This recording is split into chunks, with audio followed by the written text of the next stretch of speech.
नमस्कार जय जगन्नाथ।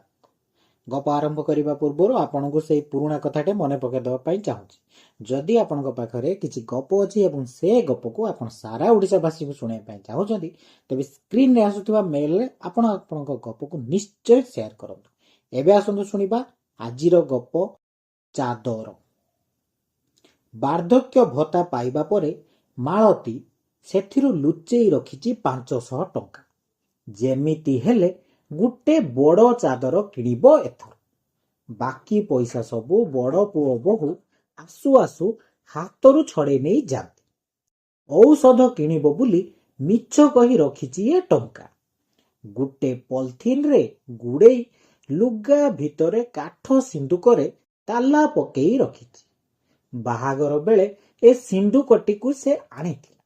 स्वामी और सान पुओ कोरोना रे चली जिबा परे सेमानंको फोटो देखी दिन काटे आउ बेले बेले लुह गड़ाई गुमुरी गुमुरी कांदे।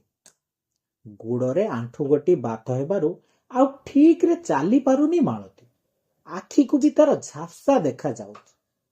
बड़ बोहू केते बेले खाइबा को दिए आउ केते बेले दिएनी। भगवान को गाई देई मालती कुहे, देवता मते काई नेई नाउज जे मोर जुआन पिला को नहीं गल, मो गेरस्थ भी चली गला। आउ कहा मुह चाहे मु बंचीबी। जीए अछि सात परठु भी पर, शत्रुठु अधिक निर्यातना देउछि। ए दाउ आउ सही हेउ। भत्ता पैसा मिलिबा दिन बड़ पुओ गाड़ी रे बसी मिठा मिठा कथा कही निए टीप चिन्ह दे मालतीर सबु टंका हड़प करे। मालती जदि मागे से कहे, माँ टंका तोर आउ कौन हेबो कि? तो टंका परा बैंक रे बांधुची। तोर किछि हेई गले सुध क्रिया करिबी से टंका।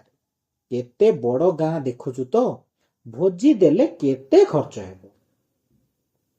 किछि कुहेनी मालती, नीरव रुहे। कहिले आउ कोता कथा रहिबो।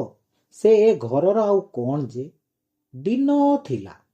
मालिकाणी भली तार हुकुम चालुथिला घरे। समय और परिस्थितिर चापरे सबू बदली जाए। भाग्य को आदरी सबू आपणे नेबाकू पड़े मालती को। बार्धक्य एमिति बैरीटे हुई दाऊ साधे बड़ बयस कला।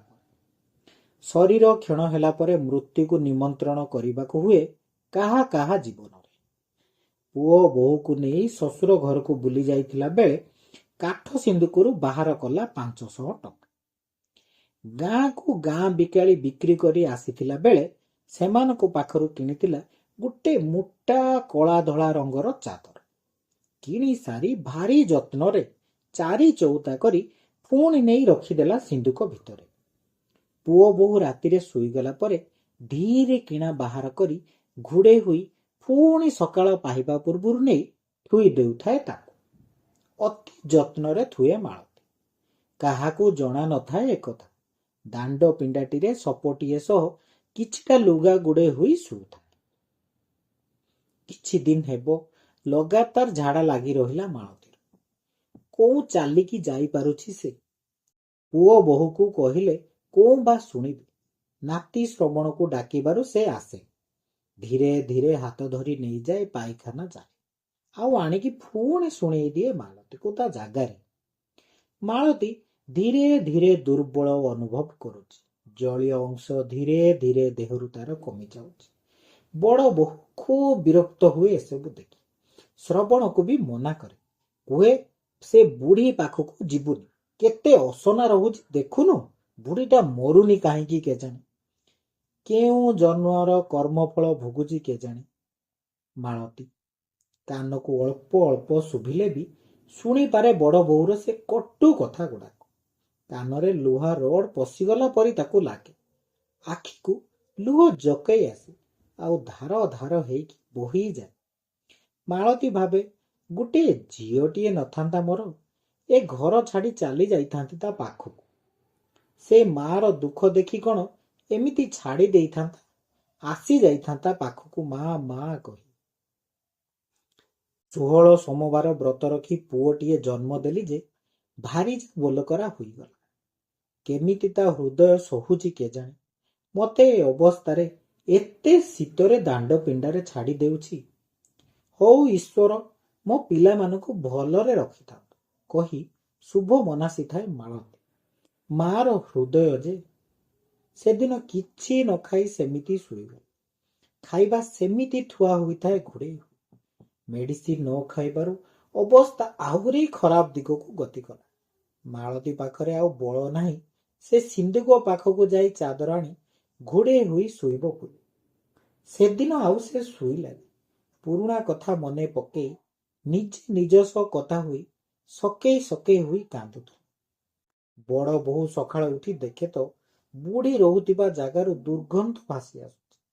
ନା ମରୁଛି ନା ବଞ୍ଚୁଛି ଏ ବୁଢ଼ୀ, ଖାଲି ଘାଣ୍ଟିବ ଆମକୁ ଲାଗୁଛି। ଚିଡ଼ଚିଡ଼ା ହୋଇ ଚାଲିଗଲା ବୋହୂ। ସନ୍ଧ୍ୟା ବେଳକୁ ବୋହୂ ଖାଇବା ଆଣି ଦେବା ପରେ ଭୋକରେ ଆଉଟୁ ପାଉଟୁ ହୋଇଥିବା ମାଳତୀ ଖାଇବା ଆରମ୍ଭ କରିଦେଲା। ଖାଉ ଖାଉ ତାର ଆଖି ଲାଗିଗଲା। ସେ ଶୋଇଗଲା ନିଘୋଡ଼ ନିଦରେ। ଦେହରେ ଖୁବ୍ ଥଣ୍ଡା ଥଣ୍ଡା ଅନୁଭବ କରିବାରୁ ଆଖି ଖୋଲିଗଲା। ରାତି କେତେ ହେବ କେଜାଣି। ସେ ନୂଆ ଏକ ଜାଗାରେ ଆବିଷ୍କାର କଲା ନିଜକୁ। ପାଖରେ କିଛି, ପୁରା ଶୂନ ସନ୍ନାଟ, ଚାରିପଟ ଅନ୍ଧାର। ଗୋଟେ ସପ ତାକୁ ଘୋଡ଼େଇ ଦିଆଯାଇଛି। ପାଖରେ ସେ କିଣିଥିବା ନୂଆ ଚାଦରଟି ଦେଖି ଚମକି ପଡ଼ିଲା। ଏଇଟା କେମିତି ଆସିଲା ଏଠାକୁ? ମୁଁ କୋଉଠି ଏବେ? ହଠାତ୍ ସେ ପ୍ରଶ୍ନ ତା ମନକୁ ଘାଣ୍ଟି ହେଉଥିଲା। ରାସ୍ତା କରର ଜଳୁଥାଏ ମିଞ୍ଜି ମିଞ୍ଜି ଲାଇଟ୍। କୁକୁରମାନେ ଦୂରରେ ଭୁକା ଭୁକି ହେଉଥାନ୍ତି। ଆଉ ବୁଝିବାକୁ ତାକୁ କିଛି ବାକି ନଥିଲା। ମାଳତୀକୁ ଯେ ତା ପୁଅ ବୋହୂ ଏଇଠି ଛାଡ଼ି ଦେଇଛନ୍ତି ରାତି ଅଧରେ। ଗଳା ତାର ଶୁଖି ଯାଉଥାଏ, ଆଉ ଲୁହ ବହି ବହି ଧାରରେ ସରି ଆସିଲା। ମୁଣ୍ଡରେ ହାତ ଦେଇ ଜାକି ଜୁକି ହୋଇ ଶୋଇଗଲା ସେଇଠି। ସକାଳୁ ପାଉ ପାଉ ସିସିଟିଭିରେ କଏଦ ହୋଇଯାଇଥାଏ ସେ ହୃଦୟ ବିଦାରକ ଦୃଶ୍ୟ। ଗୋଟେ ବୁଢ଼ୀ ଲୋକକୁ ଗାଡ଼ିରୁ ଟେକି ନେଇ ନିଛାଟିଆ ଜାଗାରେ ଶୁଆଇ ଦେଇ ତର ତର ହୋଇ ଚାଲିଯିବାର ଦୃଶ୍ୟ। ଦୁନିଆ ସାରା ଲୋକ ଏ ଭିଡିଓ ଦେଖି ବିଚଳିତ ହୋଇ ପଡୁଥିଲେ। କମେଣ୍ଟରେ କେହି କେହି ଠିକଣା କୋଉଠି ବୋଲି ପଚାରି ଚାଲିଥିଲେ। କେହି କେହି ଗାଳି ଦେଉଥିଲେ ମଣିଷା ପଣିଆ ମରି ଯାଉଥିବାର ଉଦାହରଣ ଦେଖି। ଘଟଣାସ୍ଥଳରେ ସ୍ଥାନୀୟ ପୁଲିସ ଆସି ପହଞ୍ଚି ସାରି ତୁରନ୍ତ ଆମ୍ବୁଲାନ୍ସକୁ କଲ୍ କରି ହସ୍ପିଟାଲ ନେବାର ବନ୍ଦୋବସ୍ତ କରିଥିଲା। କେହି ଜଣେ ପଚାରୁଥିଲେ ଭିଡିଓ କମେଣ୍ଟରେ, ଭାଇ ସେ ବୁଢ଼ୀ ମାଉସୀ ଏବେ କେଉଁଠି? ଏ ଦୃଶ୍ୟ ଦେଖିବା ପରେ ମୁଁ ଆଉ ଶୋଇ ପାରିନି ଠିକରେ ରାତି ସାରା। ପାରିବ ଯଦି ମତେ ଠିକଣା ଦିଅନ୍ତୁ, ତାଙ୍କୁ ମୁଁ ସାହାଯ୍ୟ କରନ୍ତି। ଆଉ ଜଣେ ଆସି କହିଲେ, ଭାଇ ସେ ଏବେ ହସ୍ପିଟାଲରେ, ଭଲ ହୋଇ ଆସିଲେ କିଛି ବନ୍ଦୋବସ୍ତ କରିବ। ଟିଭିର ସବୁ ଚ୍ୟାନେଲରେ ଏ ଖବର ପ୍ରସାର ବି ହୋଇସାରିଥିଲା। କିଛି ସମୟ ପରେ ଆଉ ଜଣେ ଆସି ପ୍ରତ୍ୟୁତ୍ତର ଦେଲେ, ଭାଇ ସେ ବୁଢ଼ୀ ମାଉସୀ ମରିଗଲେ। ଏବେ କଣ ଖବର ଆସିଛି, ଶେଷ ସମୟରେ ସେ ପୁଅ ପୁଅ ହେଉଥିଲେ। ମୁଣ୍ଡ ତଳେ ରଖିଥିବା ନୂଆ କଳା ଧଳା ଚାଦରଟିରେ ଢଙ୍କା ହୋଇଥିଲା ମାଳତୀର ମର ଶରୀର। ଭାଇରାଲ ଭିଡିଓରୁ ମାଳତୀ ପାଲଟି ସାରିଥିଲା ଚର୍ଚ୍ଚିତ ଖବର। ମାଳତୀକୁ ଆଉ ଶୀତ ହେଉନଥିଲା କି ତା ଆଖିରୁ ଲୁହ ଧାର ବହୁନଥିଲା, କି ଆଉ ତାକୁ ସେ ଦୁର୍ଗନ୍ଧରେ କାହାକୁ ହଇରାଣ କରୁନଥିଲା। ଚାଦରଟି ଯାହା ତା ଉପରେ ଶୀତ ଲାଗୁଥିଲା।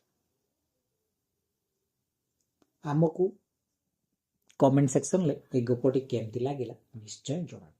ଆଉ ଗପଟିକୁ ଖୁବ୍ ସେୟାର ସବସ୍କ୍ରାଇବ କରନ୍ତୁ, କାରଣ ଆପଣମାନଙ୍କର ଗୋଟେ ଗୋଟେ ସବସ୍କ୍ରାଇବ ଆଉ ସେୟାର ଆମକୁ ବହୁତ ଉତ୍ସାହିତ, ଆମକୁ ବହୁତ କଷ୍ଟ ହେଉଛି ଗପ ଲେଖିବା, ତାକୁ ଏଡିଟିଂ କରିବା, ନିଜେ ରେକର୍ଡିଂ କରିବା।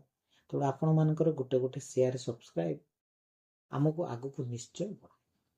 ଆଜି ରହୁଛି, ପୁଣି ନେକ୍ସଟ ଦେଖା ହେବ ନେକ୍ସଟ ଗପରେ।